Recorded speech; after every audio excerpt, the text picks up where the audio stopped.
It's beginning to look a lot like Christmas. It's Lucy Blunden. I'm here again with my Christmas jumper and Christmas hat to tell you all about my winter wellness gifts. Now, if you're new to natural health, I thought I'd let you know some of the reasons why you might choose it. It's really safe, especially if it's taken with due care and responsibility for medicines, interactions with medicines, and any other potential issues like that. So it's always good to have a chat with me before you get something, just to make sure that it's suitable for you. But the majority of the things that I put in are safe for anybody who takes them. Realistically, the safety proof, because not everybody believes that they're safe because there's a lot of negative publicity sometimes, is that herbs have actually been keeping humans really healthy for millennia. The reason we're all here is because our ancestors took herbs to help them with any ailments that they had. It was the only medicine. So I work with Western herbal medicine, and that is all about the plants that are around us all the time. It's clean medicine. There's no carbon footprint from growing a dandelion or a nettle. And our plants are filled with phytochemicals, which are designed to keep us well. If you think about what we eat when we eat fruits and vegetables, they're all phytochemicals, and medicinal plants are filled with them too.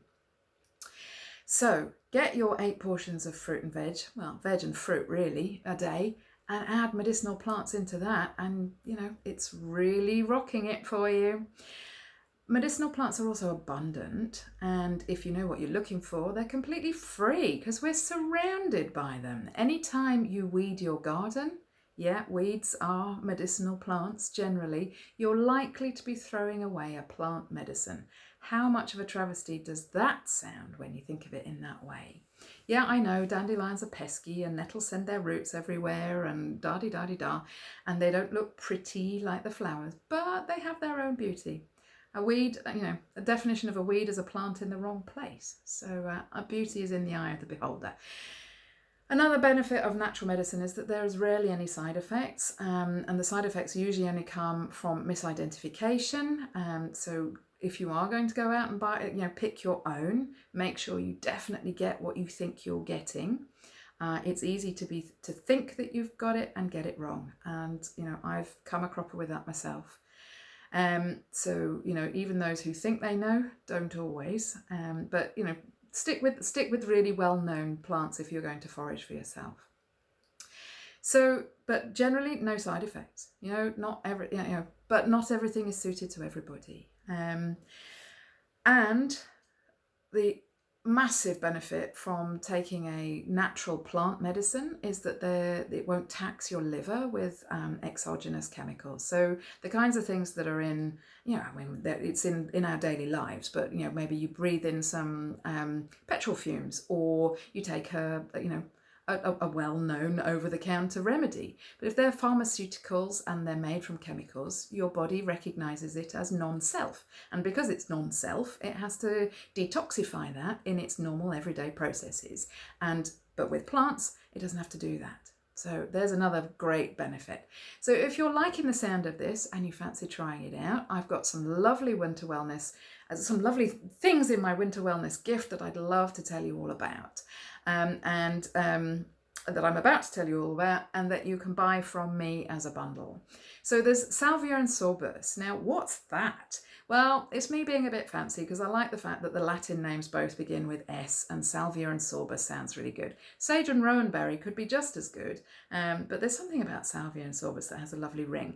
Both have been traditionally used for mouth and throat infections, and in a vinegar that's perfect because it cuts through the mucky stuff at the back of your throat that all those microbes that are causing you grief are living in. That's the short and sweet version. It's not pretty, medicine isn't. Echinacea and elderberry, they make a beautiful combination because you get the fruity taste of the elderberries and the natural antiviral properties that are contained within them, and the immune support, antimicrobial boosting, boosting, antimicrobial effects of Echinacea.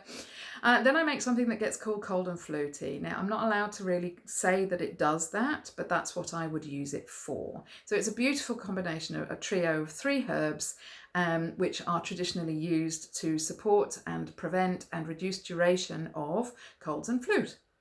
The winter warmer brew. Just checking out my prompt. Winter warmer, it's a bit like mulled wine without the wine.